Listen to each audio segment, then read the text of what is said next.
Welcome back to our channel, and thank you for tuning in and thank you for supporting us.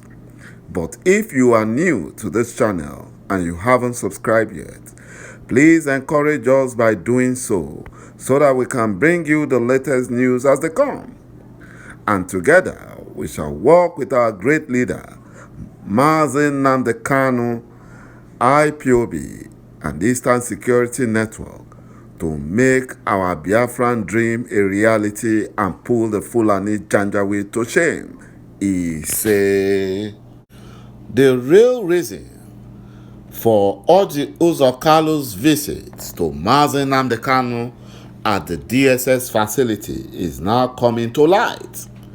The Fulani Nigerian government and Orji Kalu ordered the criminal DSS to starve our leader Mazi Nnamdi Kanu until he drops his fight for Biafran restoration. They said that it was what helped the Fulani Janjaweed end the Nigerian genocide civil war between 1967 to 1970.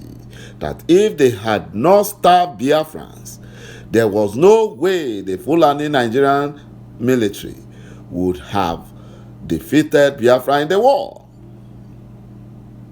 The Fulani controlled Nigerian army had to come up with an IPOB/Eastern Security Network blackmail in order to shift the attention and the focus of the world away from the inhuman treatment they are giving to our leader Mazi Nnamdi Kanu by starving him at the DSS facility after the visit of Orji Uzor Kalu. The Fulani Nigerian government should know that Biafra is no easy place for them to overrun. They can't overrun it.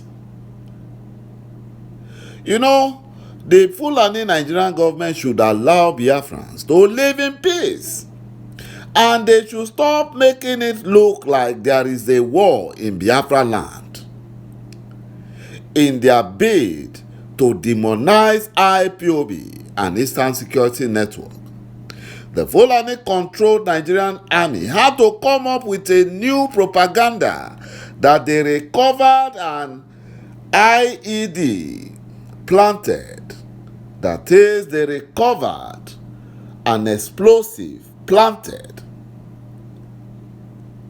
by IPOB, but they were not aware that an eyewitness saw the Nigerian military and the DSS planting the explosive and gathering the compromised Nigerian news media to publish the fake news. They planted it on Olo-Owerri Road in Imo State and called their compromised Nigerian news media to publish the news in order to help the Fulani Janjaweed put IPOB and Eastern Security Network in a bad light, in order to demonize them, in order to blackmail IPOB and Eastern Security Network. You see how far this Fulani Nigerian government can go. They planted the explosive and called their news media, compromised news media, to publish the story. You know, to publish their lies after failing to defeat Eastern Security Network and settle their foreign Fulani terrorists in a potential conquered land, their dream conquered land. They can never conquer Biafra.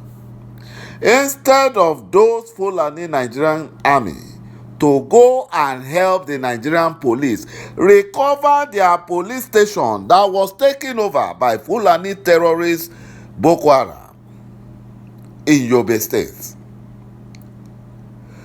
The terrorist Nigerian army are in Biafran land conniving with Hope Uzodinma to deceive the whole world and gullible unity beggars with their childish lies and propaganda. That was childish. If you even see the photo of the video of the explosive, you will be shocked. It's just a toy. Very childish. When they, use repentant Boko Haram and Fulani bandits, terrorists, and recruit them into the military, that's what they will be saying. That's why they can display childish thing and claim it was an explosive in order to blame it on IPOB for refusing them to kill Biafrans and overrun Biafra land and take over Biafra ancestral land. That's the annoyance.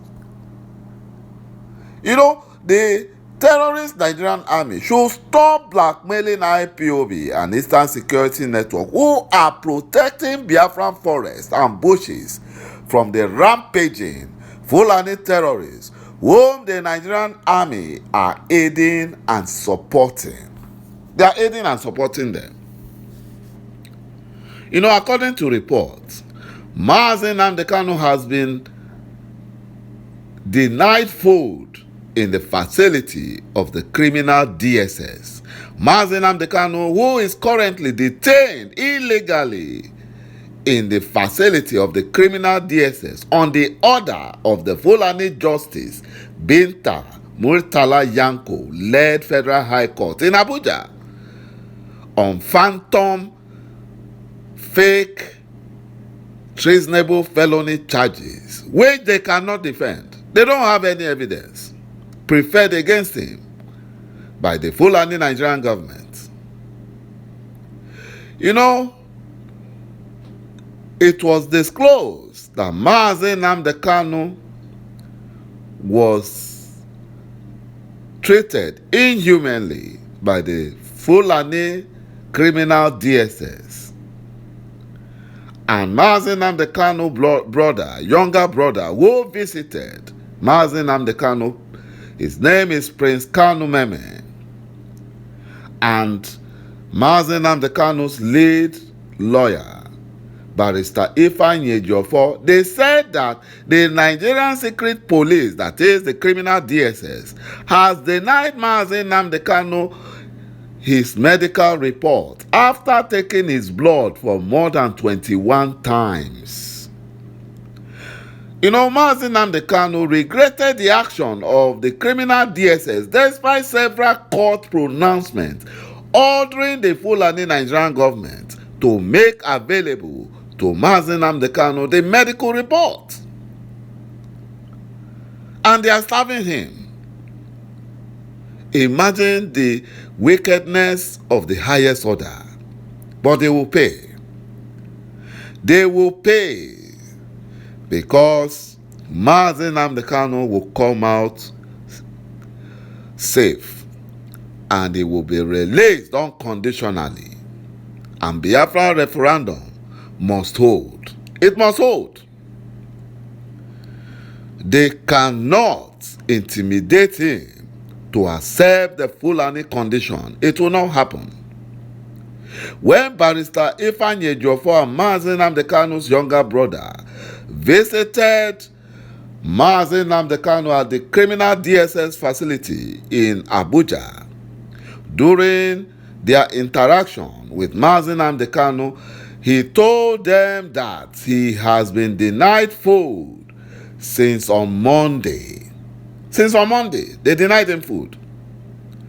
As if that wasn't enough, the criminal DSS has also denied him his medical report. After taking his blood for more than 21 times, they have continuously disobeyed all the court orders. They disobeyed because they are criminals. Igbo traders petition Central Bank of Nigeria on multiple charges deduction by Nigerian banks. Igbo traders under the auspices of the Southeast Amalgamated Market Traders Association, SIAMATA, has sent a Save Our Soul message to the Central Bank of Nigeria, lamenting the multiple and indiscriminate charges and deduction on customers by the commercial bank in Nigeria.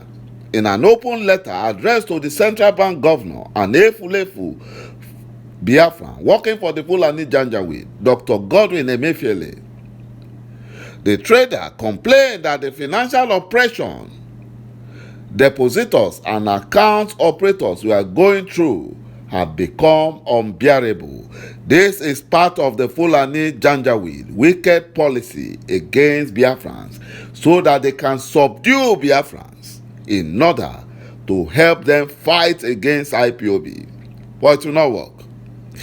The Igbo trader said that most of the transactions are social responsibility of the bank, adding that the banks made deductions and charges for virtually every transaction, ranging from deposit to even confirmation of signature. The Igbo traders Semata letter, which was signed by Chief Gozie Akudulo and Mr. Alex Okudiri, President General and Secretary, respectively. The Fulani traders or their terrorists are not subjected to this inhuman treatment that Igbo traders are going through. They are not. Yet, the Fulani Janjaweed are making Igbo go through all this problem in order to kill their business. You know, the Fulani Janjaweed, Buhari and his government, they were not happy. They were shocked when they saw the new international airport in Anambra State, despite not supporting the government. They were shocked. They gave Yobe State 16 billion to construct their own airport. And their airports look like a local taxi park. You know, they did not give Anambra even 1 naira, but they saw the way the airport was. They were shocked and marveled. Thank you, my brothers and my sisters, for watching this video, and bye-bye for now.